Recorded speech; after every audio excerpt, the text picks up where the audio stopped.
The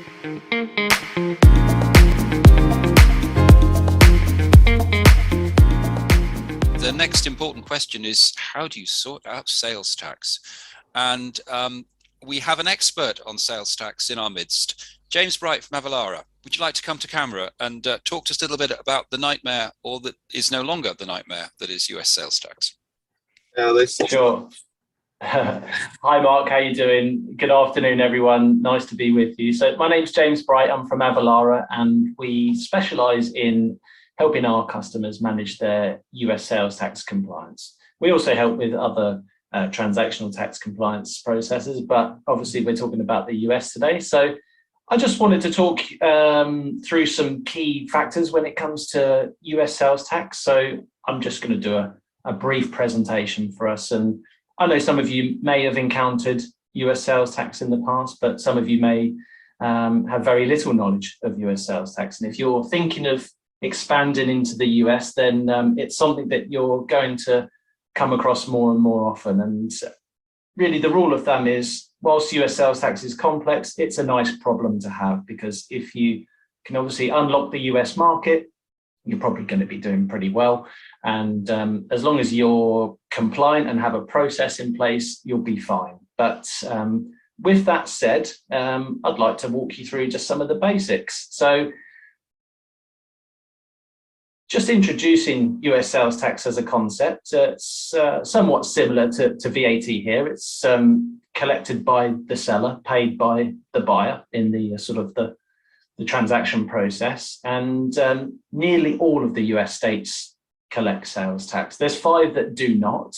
They tax their population in other ways. But yeah, US sales tax, as you can see, it's a little bit different to the way that VAT is set up in the UK, for example.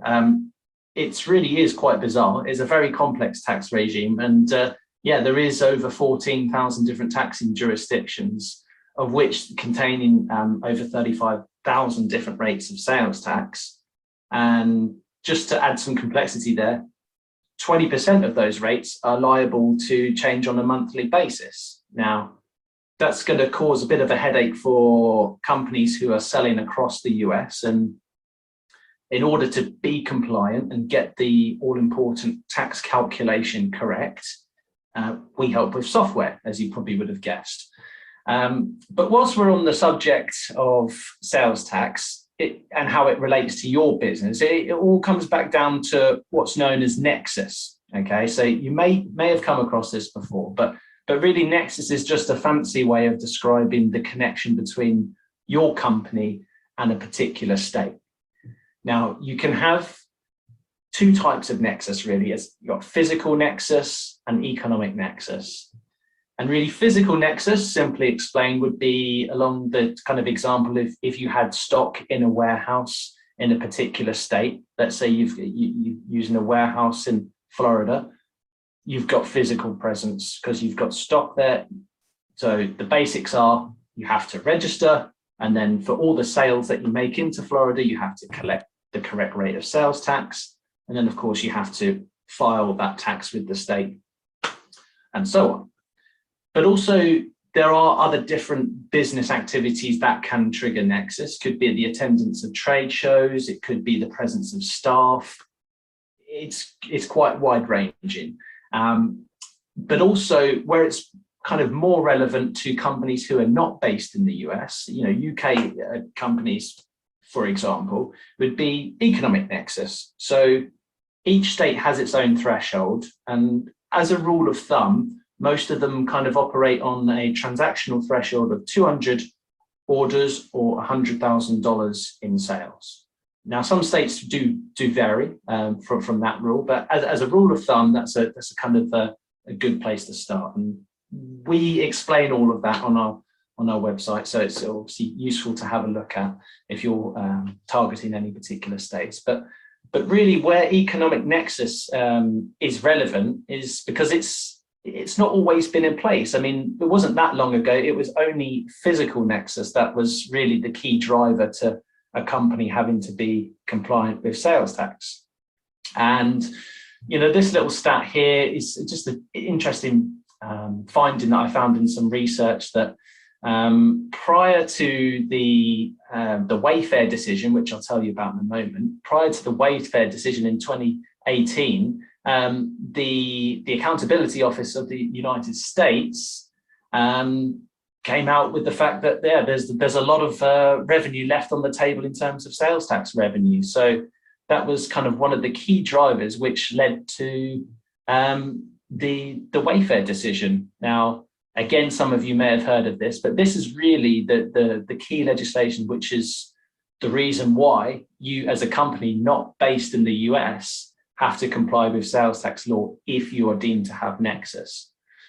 And really, this is because the state of South Dakota felt that Wayfair, the online retailer, were had built a market in their state, and they were making a very high volume of sales to their population, and the state weren't seeing any returns. The sales tax revenue was not being collected. So they took this to the court, and the court ruled in the state's favor, and then all the states followed suit. And here we are today with economic nexus, and that is why it's a very real consideration for out of state and out of country sellers who are looking to grow into the US.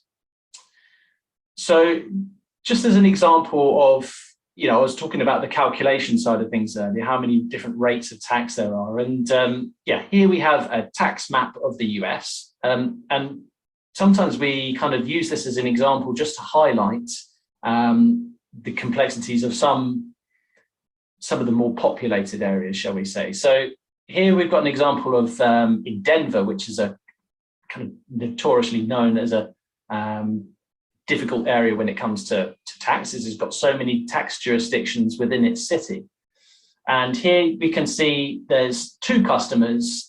They live very close next to each other, but in fact, they are both in different tax jurisdictions, and they are therefore paying a completely different rate of sales tax, despite only being a couple of doors down from each other. So that sort of outlines just the challenge of getting the tax rates calculated correctly. And that's why address validation is an important part of the calculation process. Now, of course, once sales tax is collected, you need to then return it to the state, and we can also support with that. But as a process, and what as really my advice to anybody looking to expand into the US or who have already done so, have a really, really good look at where you're expecting to trigger nexus. Be proactive with your registration and ensure that you've got a scalable process in place, because obviously you want to grow in America, generate more sales, which is all well and good, but your tax obligations will increase obviously with those sales. And as you can see, it's complex, so you're going to need some form of automation to be able to support that. So I think I hopefully kept that on time for you, Mark. How was that? Got any James, questions? no, that was grand. Just a couple of quick questions to ask. The obvious one is, why can't companies just do sales tax manually?